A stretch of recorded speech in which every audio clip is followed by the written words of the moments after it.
Hello everyone, welcome back to my channel. This is Costa-Susini, and let me start by saying thank you. Thank you so much. I was so humbled and touched by the reception from my last video about I got married at 50 after declaring myself forever single.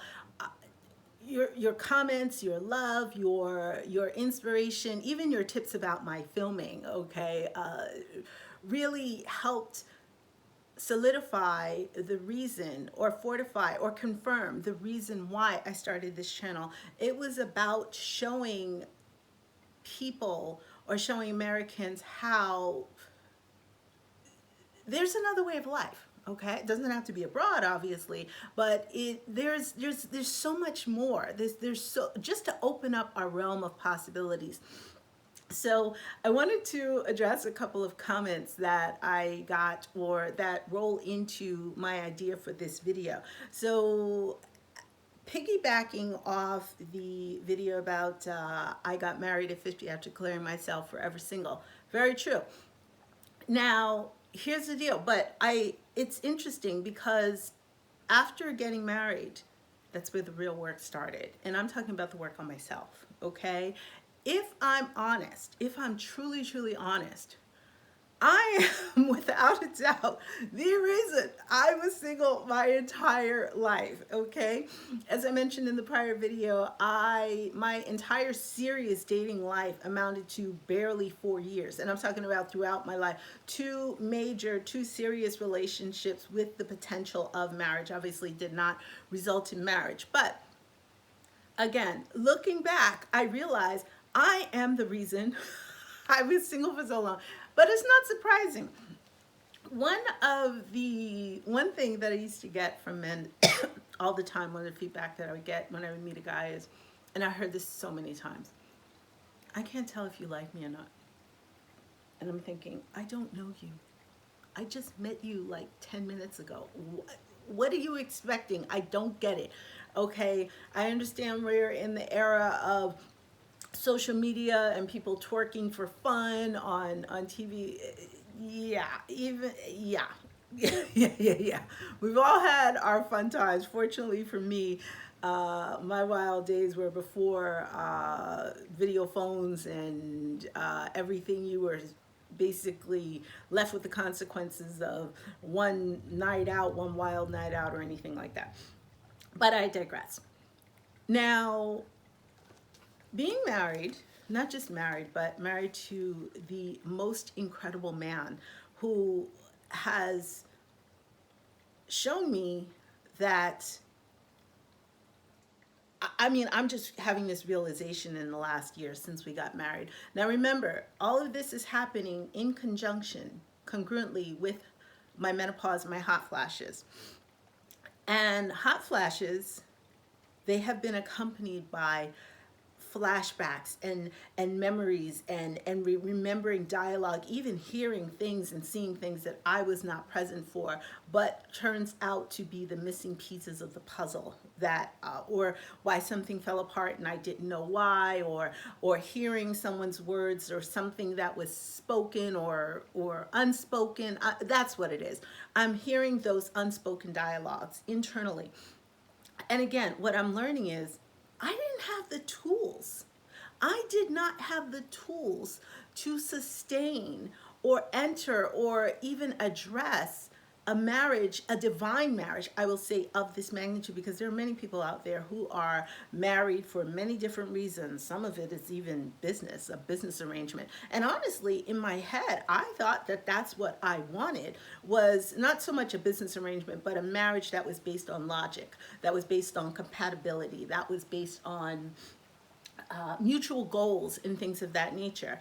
And now looking back, I can honestly say that that was my safe space. I just mentioned in my last video that being a New York City native, that hustle culture is ingrained in your DNA. And maybe I believe that that was my, I guess my safety net or my survival instinct kicking in, was find someone who is at least on the same path.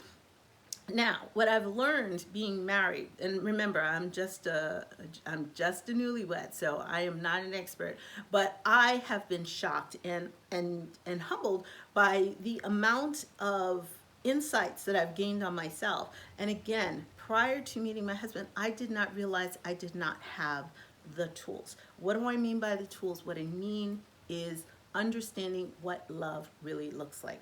Someone left a comment again that really touched me, but also got me thinking of how it's astonishing how a lot of people still find it shocking, or people are shocked when a black woman finds herself in a relationship where she's adored, she's treated like a queen, she's honored, she's not just loved but loved. Okay, and I thought to myself, that's a very good point. That is a very good point in the sense, and again, I have to remember that I don't think there was ever any point in my life where I was ready for this. And by that, I mean understanding how to nurture that love, and understanding how to speak to my partner, how to speak to my husband, how to truly be his safe space, because he has honestly been my safe space. And I believe that because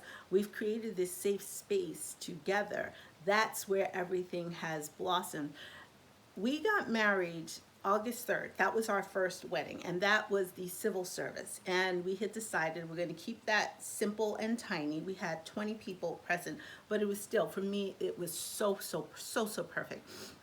And then we had another wedding, September 26th of 2025, okay, where we actually invited the whole family, and you know how that gets with nieces and uncles and different layers and things of that nature.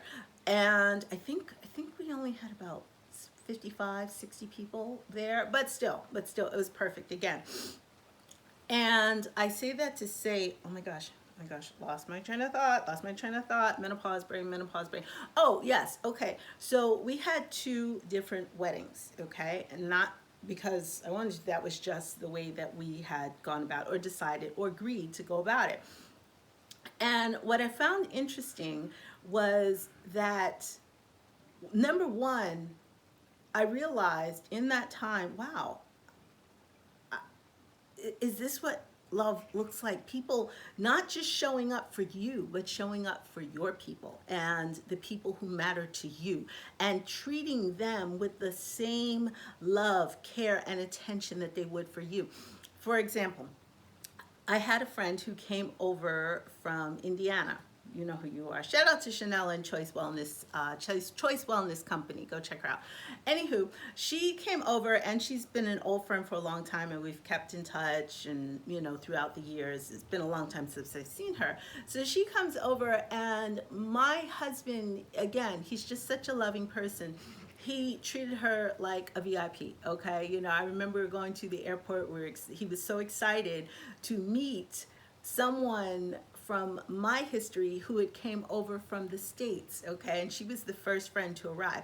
And he was just so excited. So, like I said, just treated her like a queen.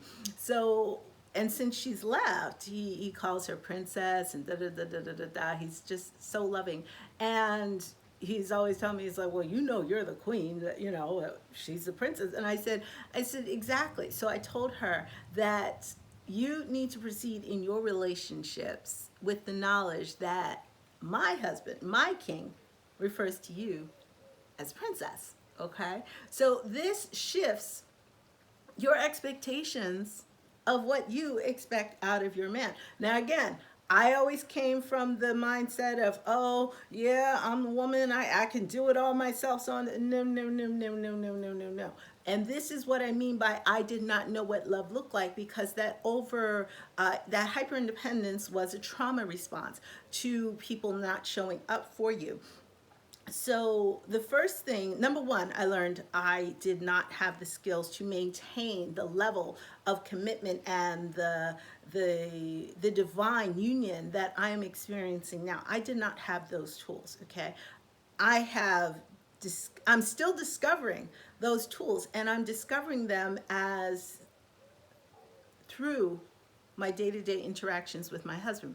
For example, He comes home and he tells me pretty much everything that happened through his day. Okay. The other thing is that whenever we're out, we're always holding hands. Now, back in the day, I used to find like, I don't need you to hold my hand. I don't want to come off as some needy damsel. But now I get it. And one of the lessons that where I learned this, excuse me, was his great grandparents who purchased this land. Okay, they purchased this land after World War II. They fled to France in after fleeing Mussolini. Okay, before the start of the war. So they fled to Nice, actually, to stay with relatives. And after the war was over, they purchased this land, which we still maintain today. Now, going through the photo albums and showing me and sharing with me his legacy, his familial legacy, was the very first thing we did as a couple. And I realized that every photo of this couple, I'm not saying their marriage was perfect, and yeah, people of that generation, they put up with a lot of different things that we would never put up with today. But what I started to notice was that there was not one single photo where the two of them were not holding hands or touching one another. They were always in contact. And again, I used to see this as codependent or needy or anything like that. But I'm starting to see that that's where my husband learned that.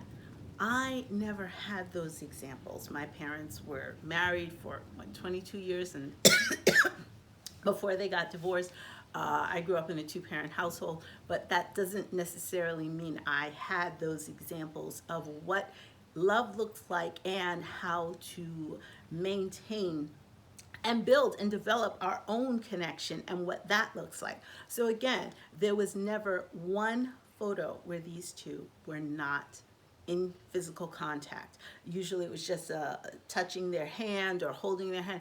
Even when she went into the hospital over the age of 90 and looked like this was it, his grandfather told him, or his great grandfather told him, when she goes, I go with her. Sure enough, when she passed away, he passed away within less than 2 weeks. Okay, so again, it's that connectivity. It's not about a need. It's about a bonding. So now I understand the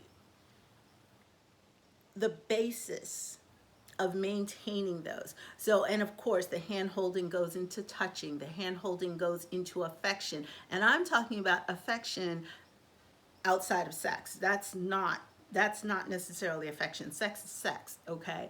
I'm talking about loving. I'm talking about warmth. I'm talking about the way you look at me. And what I'm also learning is that those connections, once you build those connections, that helps you identify when there is a problem, when there's a snag, because the connection, something in the connection gets askew. It's kind of like when you use your phone and you're getting some static or some background noise, you know something is different. Or somebody changed connection, or somebody changed locations, or took the phone, put you on speakerphone, whatever. You can identify the difference. Without that those physical rituals, okay, because this is daily, okay, simple things like saying thank you, simple things like putting my hand on his back when we're making dinner. We make dinner together. No, that's a lie. We don't make dinner together because he's actually a wonderful chef and I have my own ways. So we have learned when whoever gets into the kitchen first, the other one does not interrupt. Okay. However, having dinner together, we always, kiss each other before dinner or whatnot. We have our rituals. And again, once those rituals are intact, it helps you identify when something is amiss, okay? And it helps you identify it very, very, very, very quickly. My husband notices when my energy is off. He notices when I respond with a certain kind of angst. He even sees it before I see it, quite frankly. And actually, the first time it happened, it was very early on in our relationship. We were just in the mall. We were in the mall. And I didn't realize, but I had this panic look in my eye like, okay, when are we getting out of here? I just had this panic look in my eye. And he just looked at me and said, "Are you okay?" And it was at that moment that I realized that I had this panic look in my eye, and I'm like, why? Why? Again, why? And I really believe that it was because I was starting to feel soft. And for me, that soft feeling was frightening. It was frightening because that flight or fright, that soft feeling, you kind of start to wonder, how long is this going to last? When's the other shoe going to drop? What's going to happen? You know, and again, trauma response. So I hope this helps. And again, thank you for that comment about how people are still shocked to see a woman of color being on the receiving end of so much love, affection, and adoration. And as much as I don't like to make things about color, I mean, there's certain things you cannot deny, okay? So I don't have to put a label on it, but that makes me very cognizant and very intentional about the communication and the material that I plan to bring to you. So thank you for watching this video. I hope you got something out of it. Again, yeah, I can honestly say that being in love with the right person has literally completely shifted or changed, rewired my neuroplasticity. So thanks for watching. Talk to you soon.